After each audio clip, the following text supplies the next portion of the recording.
Hello everyone, RG from Vidhya Communication Enhancers is back again. Today I have one more interesting story. The man who never chose his life.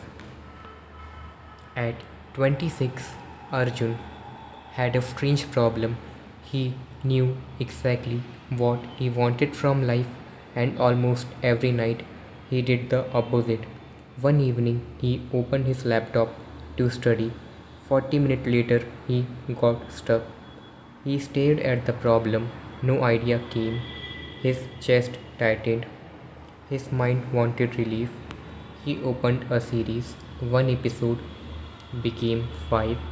By the fourth, he was not even enjoying it. Yet he continued. At 2:16 a.m., he finally stopped. He looked at the unfinished problem. Then at 5 completed episode, something disturbed him. Why could he finish what did not matter, but abandon what did? The answer came slowly. The series never asked him to become anything. The problem did. The series carried him. The problem exposed him. The series gave him the next scene. The problem asked, "What will you do next?" And whenever life asked the question, he escaped to place where somebody else had already answered it. That night, Arjun opened his viewing history, year of finished stories. Then he opened his project, unfinished courses, unfinished books, unfinished ideas, unfinished problems, abandoned, and there it was, his entire life in two columns. Other people's stories finished, his own waiting. He stared at them for a long time. Then he understood something that frightened him. If he continued like this, there would be no dramatic collapse. He would still have a job, still eat, still laugh, still grow older. He would simply become a man who knew the ending of hundreds of fictional lives while never discovering what his own mind could have become. He could he closed everything, only the difficult problem remained. His mind immediately said, "Tomorrow."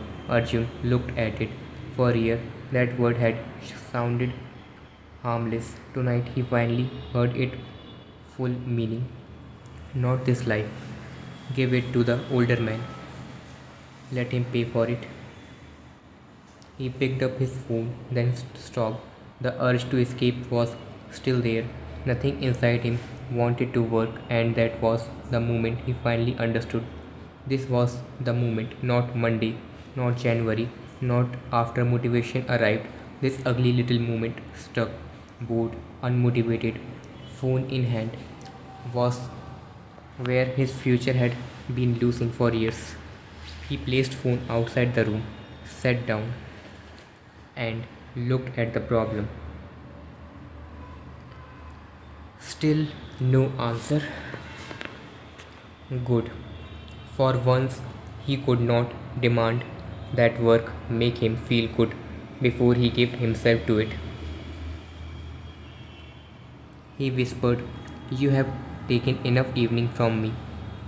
Then he began again, and from that night onward, whenever his mind screamed for escape, he remembered the two columns, their stories finished, mine waiting, and he returned to work because there is something worse than failing at your own life, spending it watching other people live theirs. So, with this, we are ending today's story. Thanks for listening.